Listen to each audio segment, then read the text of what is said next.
శ్రీశైలం ఎడమగట్టు జల విద్యుత్ కేంద్రంలో వాటర్ లీకేజీ అవుతుంది. 1వ యూనిట్ డ్రాఫ్ట్ ట్యూబ్ 0 ఫ్లోర్ నుంచి వారం రోజులుగా నీళ్లు కారుతున్నాయి. పంపు మోడ్ టర్బైన్ వేగంగా తిరగడమే కారణమని అధికారులు అంటున్నారు. నీటి లీకేజీని ఆపకపోతే ఫ్లోర్స్ స్లాబ్ పడిపోయే అవకాశం ఉందని చెబుతున్నారు. అంతేకాదు ఇందుకు సంబంధించిన నివేదికను రెడీ చేస్తామన్నారు. ఈ లీకేజ్ వల్ల డ్యాంకు ఎటువంటి ప్రమాదం ఉండదని చెబుతున్నారు. అయితే నెల రోజులుగా కరెంటు ఉత్పత్తి అవుతోంది. దీంతో పంప్ మోడ్ పద్ధతిలో శ్రీశైలం డ్యాంలోకి నీటిని మళ్లిస్తున్నారు. దానికి సంబంధించిన టర్బైన్ స్పీడ్ను తిరగడంతో నీళ్లు లీకేజీ అవుతున్నాయని అధికారులు తెలిపారు.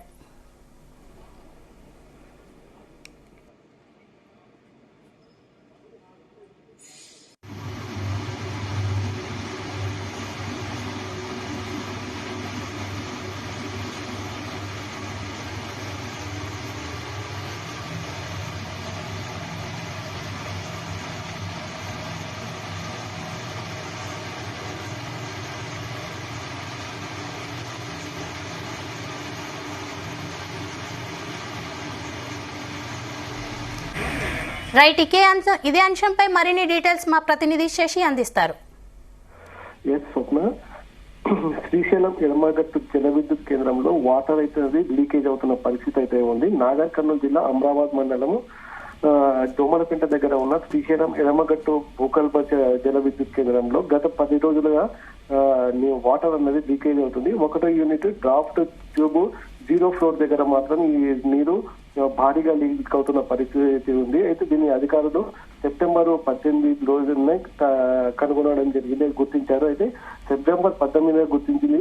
చిన్నగా చుక్కగా పడుతున్న నీరు నిన్న డిసెంబర్ లో మాత్రము ఏకధాటిగా నీరు మాత్రము కురుస్తున్న పరిస్థితి అయితే ఉంది. ఇక్కడ శ్రీశైలం బ్యాక్గ్రౌండ్ నుంచి వచ్చే నీటిని ఇక్కడ దారి మళ్లించి జల విద్యుత్ కేంద్రంలో జల విద్యుత్ జరిగిన తర్వాత దీనిని తిరిగి డ్యామ్ లోకి వదిలే పరిస్థితి అయితే ఉంటుంది. అయితే ఈ సమయంలో జల విద్యుత్ కేంద్రంలో ఏదైతే నీరు వచ్చి చేరుతుందో దానిని తోడేసి క్రమంలో ఏదైతే టర్బైన్స్ ఉంటాయో ఆ టర్బైన్స్ అతివేగంగా తిరగడం వల్లనే ఇలాంటి సంఘటన జరిగిందని కూడా అధికారులు గుర్తించిన పరిస్థితి అయితే ఉంది. దీనికి సంబంధించి హైదరాబాద్ నుంచి జల విద్యుత్ సౌధ దగ్గర జల విద్యుత్ సౌధ అధికారులు కూడా వచ్చి నిన్న పరిశీలించిన పరిస్థితి అయితే ఉంది. అయితే ఇక్కడ జరుగుతున్న ఈ నీటి లీకేజ్ క్రమంగా పెరగడం, ఒకవేళ ఇదే కనుక కొనసాగితే ప్రమాదం జరిగే అవకాశం అయితే ఉంది. అయితే దీనికి ఈ లీకేజ్ వల్ల డ్యామ్ కు అయితే ఎలాంటి ప్రమాదము ఉండబోదని కూడా అధికారులు చెప్పిన పరిస్థితి అయితే ఉంది. అయితే ఇదే కొనసాగితే జల విద్యుత్ 0 ఫ్లోర్ లో ఉన్న జల విద్యుత్ కేంద్రంలోకి భారీగా నీరు చేరే అవకాశం అయితే ఉంది. గోడలు కూలిపోయే అవకాశం ఉంది. దీన్ని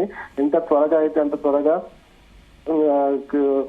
రిపేర్ చేయించాల్సిన పరిస్థితి అయితే ఉంది అని కూడా అధికారులు చెప్తున్నారు. దీనికి సంబంధించిన పూర్తి నివేదికను కూడా ప్రభుత్వానికి అందించే అవకాశం అయితే ఉంది. ఈ ఏదైతే లీకేజ్ జరుగుతుందో దీనికి ఎప్పటికప్పుడు గుర్తించే విధంగా అక్కడ సీసీ కెమెరాలను కూడా ఏర్పాటు చేయడం జరిగింది. ఈ సీసీ కెమెరాలతో అక్కడ జరుగుతున్న పరిస్థితి ఎప్పటికప్పుడు అబ్జర్వ్ చేస్తున్న పరిస్థితి ఉంది. అయితే ఇక్కడ జల విద్యుత్ కేంద్రంలో లీకేజ్ ఎక్కడ జరిగింది తెలుసుకోవాలని జరుగుతుంది. ఇక్కడ జరుగుతున్న ఏదైతే నెల రోజులుగా కంటిన్యూగా విద్యుత్ అయితే ఉత్పత్తి జరుగుతుంది. ఈ విద్యుత్ ఉత్పత్తిని ఆపవలసిన పరిస్థితి ఉంటుంది. అదేవిధంగా ఈ 0 ఫ్లోర్ లో ఏదైతే వాటర్ నిండుకుని ఉందో ఆ వాటర్ ని కూడా పూర్తిగా అక్కడి నుంచి తొలగించిన తర్వాతనే ఇక్కడ పరిస్థితి ఏంటిది, ఎక్కడ నుంచి లీకేజ్ అవుతుంది, ఏం జరుగుతుంది అన్నది తెలుసుకునే పరిస్థితి అయితే ఉంటుంది. అయితే ఎంత త్వరగా అయితే అంత త్వరగా ఈ లీకేజ్ ని ఆపాల్సిన పరిస్థితి అయితే ఉంది.